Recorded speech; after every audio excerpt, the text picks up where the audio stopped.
We go into Holy Week. Kung mainit po ang panahon sa labas, mas mainit ang laban dito sa loob ng San Andres. And we thank you for catching everything on GTV, Heart of Asia, GMA Sports PH, and NCAA Philippines. Game is underway. Team 3 is here. Bachar gets her first attempt, and she is 1 out of 1 to start off the match. And yun yung kaninang pinanggit natin na prior dun sa umpisa nitong game na to, Martin, kailangan ma-activate nila ng maaga si Bachar and at the same time si Angel if they want to have a chance in this Final Four do-or-die game against Letran. Kasi kung nangangailangan sila ng siguradong puntos, they might find it. Yung porsyentuhang puntos, they might find it through Janelle Bachar. But that's a service error. Angel Habakon. Ito naman sa Letran Lady Knights. They were toe-to-toe against San Beda. Although unusual. Again, they suffered their first loss of the season in game number 2. Pero yung hinahanap nilang panapos dun sa game number 2 hindi nagpakita as De La Cruz, the rookie, commits the attack error. Oh, I think this is a little bit early para sa San Beda to be giving out easy points para sa Letran. And again, isa sa mga weaknesses if mapapansin natin for the entire season, yung errors ng San Beda, yun yung nagbibigay ng buhay dun sa mga kalaban nila. Mentally, kailangan nakaset yung mindset na itong parehong teams natin. But of course, for San Beda, we keep talking to Coach Kung Fu about it. Yun yung nagiging problema ng kanyang teams, especially in big games like this, in big situations like this. Medyo bumibitaw sila pagdating defense. And I mean, medyo matagal na since the last time na nakaabot yung San Beda sa stage na ganito, and siyempre, yung feeling na nakukuha nila ngayon medyo bago pa. In some, if not most of the players ng San Beda, unlike itong Letran na they have been there. Actually, 3 in a row na silang umabot sa finals. So yung experience nandoon na, although nabibitin sila when it comes to the championship match, andun pa rin sila. I mean, this entire season, they're undefeated. But San Beda handing out their first ever loss this season sa kanila during game number 2 is a big blow to them, especially. So in preparation for this game, that's gonna be huge for San Beda in having that momentum. How do you bounce back after that? You know, this is some unfamiliar territory para dito sa Letran Lady Knights. Imagine you haven't lost all season long. So tignan muna natin itong tawag dito. Was it reaching beyond? Yes, it was. So this will go to San Beda. But kasi yung pakiramdam yung may nahanap mo, yung bounce back feeling na hindi mo naramdaman sa classification round. And now you need to step up in a big game like this, in a do-or-die like Yun yung babanggitin ko dapat kanina, yung hindi nila naranasan the entire elimination round, yung pagkatalo.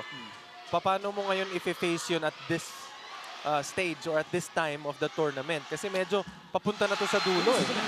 I mean, kung ngayon mo palang i-figure out kung paano mo tatapatin yung pakiramdam ng pagkatalo and kung paano mo magiging adjustments mo, medyo malaki para sa Letran na kailangan ma-figure out nila agad. That's right. So we'll see. Only in the first set here. Medyo nagkakapaan pa yung mga teams natin. Vanessa Sari committing the attack error prior to that. But this time, she will not be denied. Sari with her first point. Medyo natakawan lang siya kanina doon sa reaching beyond. Pero dito, this time, she made sure na to put enough power para tumagos doon sa mga kamay ng blockers natin. Natalie Estrelier, her final year with Letran alongside Atila Ramey Silva and Isar. They want to end their stint in the NCAA with a championship. Combination play. Mula sa San Beda, Big De La Cruz with a conversion. How about this? Some variation from the Lady Red Spikers right away. A patong play as early as the first set. Binigyan agad sa gitna ng napakagandang play itong si De La Cruz. Ooh, Nitura overcooking it. So, second attack error para sa Letran Lady Knights. Although, that's only the first attempt for Judiel. Oh, medyo adrenaline, mataas pa. Mataas pa yung adrenaline, hindi pa lume-level yung adrenaline nila, no? Kasi syempre, yung pakiramdam mo, papasok dito sa game na to, do or die game against your rivalry opponent, di ba? So yung energy mo, masyadong mataas pa yan. Pero si Manang Padilla, no? Leonelyn Padilla, she's a young player, but she's unfazed off that quick. Hinanap agad siya ni Estrelier. Oh, although medyo nabitin sila nung game number 2, itong si Padilla, maganda ang pinakita niya during game number 2. She was a key factor para dito sa Letran. Hiponya going to Navarro, and this is what they did in game 2. Go to the middles right away, which is not usual for San Beda. Judiel, in her second attempt, connects. Judiel Netura, excellent all season long. She's been not just Letran's top player, but one of the top players in all of the competition. Vanet, short serve by Sari. Quick, di gagana yung tulak ni Navarro. Gracie sends it across. Back set. Judiel with a drop. And this will be a point for Letran. Judiel Netura with the adjustment that time. Oh, kamuntik pang nakuha yung yung parang pancake na ba? Hindi yata pancake kasi medyo Almost, di lang umabot. pero nandun yung hustle, makikita mo na gusto talaga niyang kunin yung drop ball na yun. Sari. On the line for Vanessa Sari. Service ace. Yan yung mga mahirap depensahan yung alanganing outside at saka line ball Grabe Online right before it reached the line. 7-5 is the tally here. Good pass over to De La Cruz here. Silva with a dig. Eto na, si Gia Makilang outside. Oo. Nakuha na nila yung mga tag-iisa nilang error na pagtanggal ng jitters at saka pagtanggal ng adrenaline sa katawan. Nakita na rin natin si Sari kumuha ng puntos agad. Si Netura kumuha na rin ng puntos agad. Ngayon, si Makilang naman ang nag-commit ng error. Malamang sa kanya papunta yung susunod na set play nitong Letran. Ito siya, Lara May. To her former beach volleyball partner, Hiponya. To Angel here. Drop ball doesn't work. Estrelier to Netura, and she sends it away. Letran reaches 8 points, and we go to our first technical timeout with this Judiel Netura hit. She's got 2 points already. Pagbalik po natin, we'll hear the first report from our courtside reporter, Bianca Tagarda.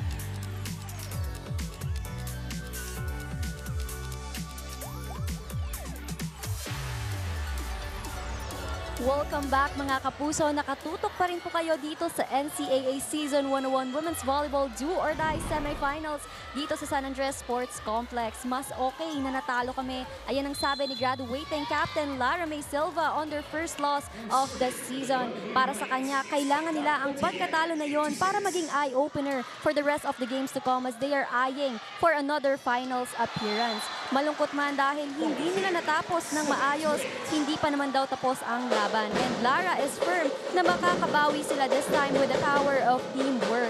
Bukod pa dyan, nakausap ko rin si Gia Makilang who survived the scare last game when she sprained her ankle but managed to come back in the later set. As per Gia, she is okay and always ready to play na may onting pag-iingat pa rin dala ng kanyang injury from last season.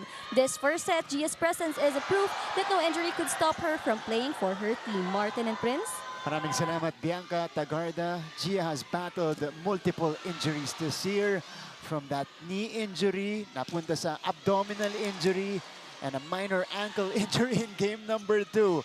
She has battled through it all, but she is fighting for her team, and she's back in the starting unit today. Letran with a 2-point lead right now. Oo. Kung mapapansin ninyo, ano yung mga point na nakukuha ng Letran, most of those are miscommunication or yung depensa ng San Beda medyo out of sync pa. Sabi ni Bianca, according to Lara May, they needed to feel that loss, that feeling of losing, maybe blessing para sa kanila, so they know how to bounce back from a situation like that. So this is an encouraging start for Letran. And 10-7 lead for the Lady Knights. San Beda still a little bit tentative with their movements in the first. Judiel with a sharp serve. That is our #1 server in the competition. Firing up a super sharp serve. Oh, and she's averaging, I think, 2 or 3 na service aces per game. That's 1. Judiel gets him another point. It's a 4-point lead. Coach Kung Fu calls for time. Pag wala kayo sa focus, ganyan talaga mangyayari. Habang outside, tumatalong ba tayo para ma-receive yung bola? Gano'n ba kayo kalahin sa likod? Naintindihan? Kargado yung serve, no? Di ba? Kahit bibas tayo, okay tayo. Naintindihan? Ang importante, basahin nyo yung bola outside, inside. Well, when in doubt, kuhanin mo. Pero dapat optimal yung tinginan natin. Yes, huwag magmadali. Coach Kung Fu Reyes, in his first year as head coach, leading San Beda to the Final Four. Their first time, their first entry since season 94. Ito muna po yung ano natin.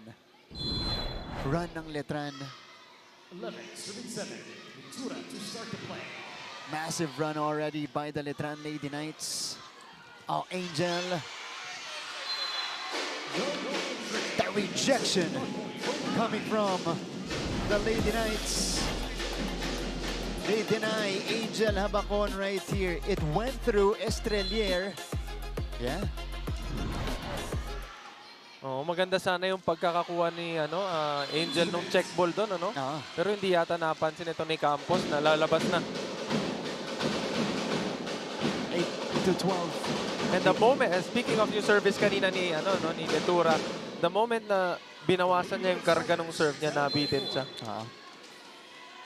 Rare service error on Judiel. Ito si Gracie Heponia getting, again, a start as the setter. Isar on the running attack. Bachar keeps it up, but it results to a free ball. Estrelier, Makilang through the blockers that time. Gia looks like she is almost 100% here with the way she's moving. Already with her second point. Again, did not play the first match, only entered the third set in game 2 because of a knee injury. Sari off speed, dive by De La Cruz, one-handed. Bachar could not roll it in. Oh, Isar pushes it through. Ganda, napakaganda nung nabasa ni Estrelier dito kay Isar, ano? Nakita niya na bukas yung gitna at doon niya na-set up agad.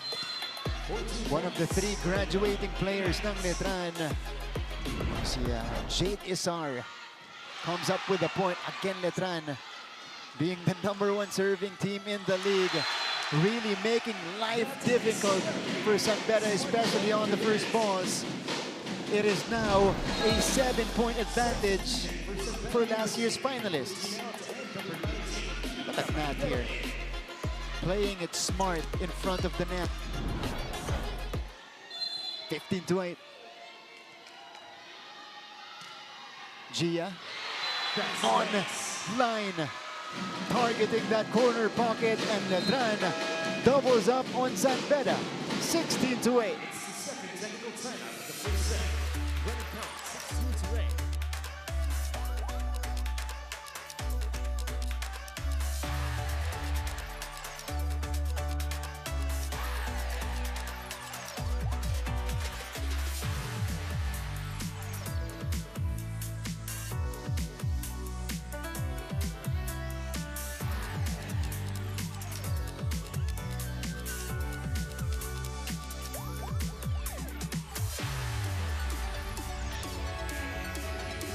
Letran Knights are here, the men's basketball team. And was Coach Allen Ricardo, Jimboy Estrada, Kevin Santos, also there. Diba? Watching intently here. And last time San Beda made it to the finals, this young lady was leading the team, Cheska Rakrakin. At itong si Lapid din. Ayan, Lapid, former San Beda Lady Red Spiker. So everybody's here. Oh, alam mo nakakatuwa yung mga ganyan eh. Yung pag may mga games yung school mo tapos dati kang naging player, andyan ka para sumuporta. Iba yung pakiramdam sa feeling pag nakikita mo yung mga players before you na nandiyan para sumuporta sa inyo eh. Na ano rin successful, nung successful nasa din, NCAA din sila. So, must also feel good for the alumni as we see here the banner para kay Janelle Bachar. Kumbaga, they left a great mark doon sa kanya respective schools nila. 9, serving 16. Really slow start for San Beda. Angel commits her second service error already. And this is just, or has been, a cruise for the Lady Knights here in the opening set. The dream start for Letran. Isar to serve, also a heavy server. Gracie, back set for Janelle. That one was slowed down. Nat sends it to Sari. Denied. First kill block for the San Beda Lady Red Spikers. They had 10 of those in game number 2, which was one of the major differences. Oo. Yun yung yung net defense ng San Beda during that game. They outblocked itong Letran 10-3 dun sa laban na yun. That's right. 4 of those came from Eri Navarro. Oh, this is an overpass.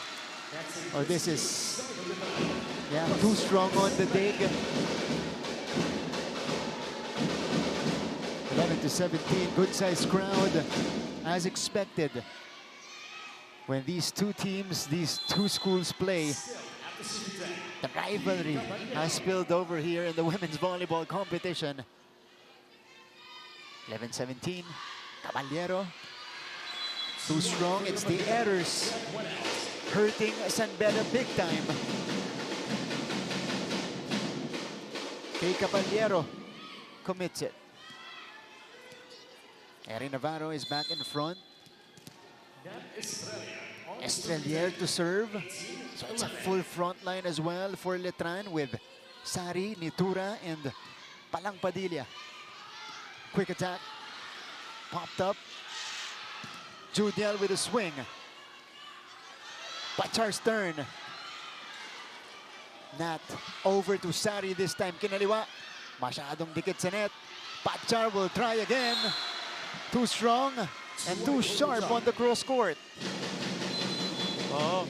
Alam mo, etong set number 1 natin, maraming bola na umaabot dito kay Bachar, no? Pero if you're gonna look at it from our angle, it's either masyadong malapit sa net or medyo mababa yung set na kailangan madaliin niya yung palo niya. Kaya medyo hindi niya nakukuha yung rhythm. Even the sets, halimbawa kay Eri Navarro, that was one of their weapons in the first few sets dun sa laban ng game number 2. You know, nakaka-quick attack agad itong si Eri Navarro. But today, hindi niya masyado nakukuha yung ideal sets para sa kanya. So we'll see. It's gonna be up to Gracie Hiponia to adjust to the needs of her attackers. Kaya yung mga fans natin sa venue, we thank you for joining us on a Saturday.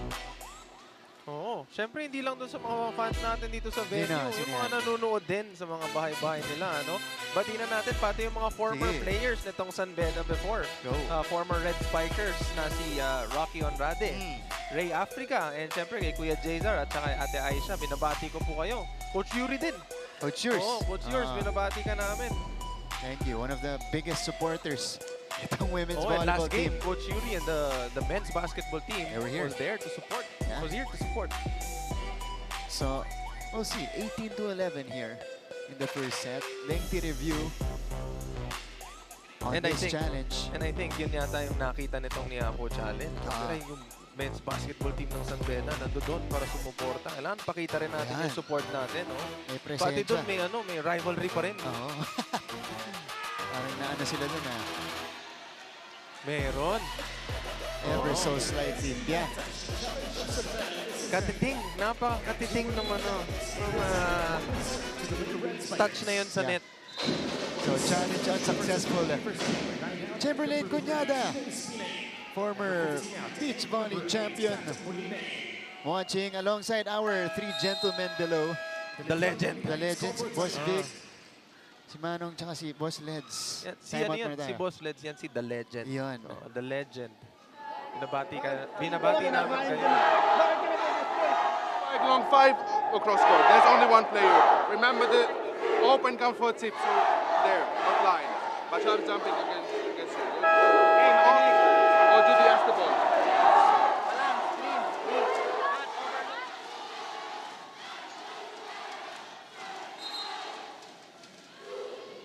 That's consultant Alexi Lashtinimaki addressing the situation. But, you know, they have the 6-point cushion in the first set. This is a very interesting stat. San Beda has 4 errors here in the first set. Letran has 8, and yet they're leading it by 6. Oo, I mean, yung ano kasi, yung errors ay yung point na nakuha ng Letran is mostly dun sa miscommunication itong San Beda in terms of their defense. Medyo out of possession sila. Vanessa Sari continues to score for the Lady Knights. This time, magka-off speed yung atake niya doon.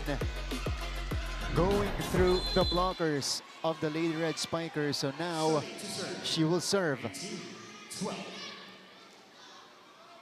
Vanessa, again, short serve unleashed by Sari. Drop from the veteran, Kat Molina. So this might be the support that they need. Talking about San Beda with Tatlea Molina. And again, Molina just entered. And ito rin si Espina. No? Medyo bumalasa itong si Coach Kung Fu. Gina Espina spent a good chunk of the season as the primary setter for San Beda. So we'll see what she can do here. Angel, tight angle. Eto na ang Letran. Judial puts it down. That set was perfectly placed by itong si Estrellano. So kung saan nanggaling si Angel, nakita niya na after pumalo ni Angel, out of position siya kasi medyo bumagsak si Angel eh. Doon niya agad dinala yung bola papunta kay Letura para mabawasan ng isang blocker. But in that case, hindi na umabot si Angel at nagkaroon ng open look itong si Letura. Judial now with 6 points. Already here in the first. Habakon charging it up to no avail. She was denied that time. Isar popped up by Espina. Habakon. Judial with the push. Espina. They go back to Angel right here and off the block she goes. Oh, yung ganong hinga ni Angel, yun yung pakiramdam na, ay, sa wakas, nakakuha din ng isa. I mean, she's been struggling this entire first set. She already has 2 errors from the service line. And then, whenever she gets to have a chance na umatake, palaging bantay sarado siya. Itong net defense ng Letran. But in this case, nakuha niya yung magandang check ball palabas at nakakonvert ng puntos. China Castillo entering for the first time. Also one of the 3 graduating players naman na itong San Beda. It's Castillo, Flores, and Navarro graduating for San Beda. Nitura down the line, outside. So 2 straight para sa San Beda. If they play their cards right, you know, this could start a run. Napaganda pa yung mistake doon ni De La Cruz, kasi hindi niya nakuha yung bola pero lumabas sa outside. Napagsabihan pa ni Coach Kung Fu na kamuntik na. Pero bumawi si Gia Makilang. And that's the magic she can bring. Pinakitaan lang tayo ng konting athleticism nitong ni Makilang. Look at the elevation of Makilang in this in this set.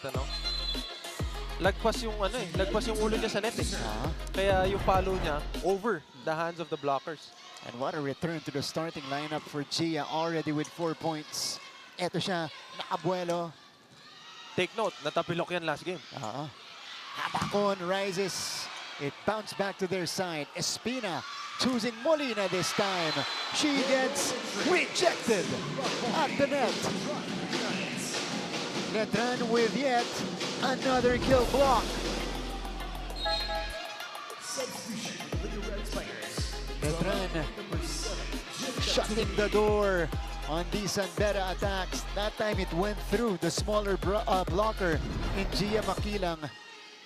And I'm really loving the energy of the players of Letran and the crowd.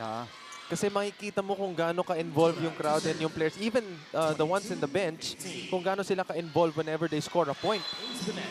This is a rarity. Oh, 2 service errors na kay Julian Nilura. Parehas nung binawasan niya yung karga. Diba? I mean, if you're gonna look at it, the way she's serving during the beginning of the game, kung gaano ka-sharp and kabigat yung service niya, yun naman yung opposite nung naging dun sa mga dalawang error niya sa service line. Parehas binawasan niya yung karga, hoping for the serve na yung tumatama sa net. Jill Katubig, pumasok na sa ating laban. Makilang, dug up by Katubig, but this is an overpass. Estrelier will swing away. 23-16 for Letran. And that is the hybrid setter of Letran. Former spiker, now setter, but occasionally can still score and swing like that. Estrelier gives them the 7-point lead. Ano ka na problema? Diba? Alam niyo yung problema? Identify niyo yung problem. Kailangan may solusyon na tayo dyan. Okay? O bigyan natin itong set per set. Pero hindi tayo mananalo kung same action yung gagawin natin. Kaya ba yan? Bakit? Mata lang ang gumagalaw sa inyo eh. Hindi kaya iangat ng mata yung bola. Kailangan may kamay. Pero umangat. Coach Kung Fu burning another timeout here because Letran has now opened up a 7-point advantage here in the opening set. San Beda has to really stop the bleeding here. Kasi yung puntos na nakukuha ng Letran, hindi man tuloy-tuloy yung run nila, pero multiple times eh. Angel, this is tight, but it works for Angel Abacon. That was a high IQ play from Angel Abacon. Nakita niya na parang medyo, again, babalikan natin yung sa setting ng San Beda. Kung makikita mo, medyo out of position yung bola para kay Angel kasi medyo malapit na yun sa net. And it was a business decision made by Angel to get that check ball, push-off check ball na atake. Good first ball from Gia. Vanessa Sari. Flores with a pop-up. This will be sent across by Katubig. Silva. Nat. Back set to Isar. Ready. Si Molina. Second ball. Another chance for Letran. Nat with a 1-2. Pachar will try. Inangat ni Nitura. Battle at the net. It's still going. Gia from behind, and Gia scores her 5th point. Eto na. Eto na yung rallying inaantay mo, Martin. Our longest exchange so far. Dito po sa opening set. And Gia Makilang sending Letran in set point situation. 7 points to play with for the Lady Knights. And it'll start with Isar. Oh, faulty first ball. Eto na ang Letran. A chance to end the set. Inangat ni Campos. Pachar. Again, Nitura right there for coverage. Too low for Makilang.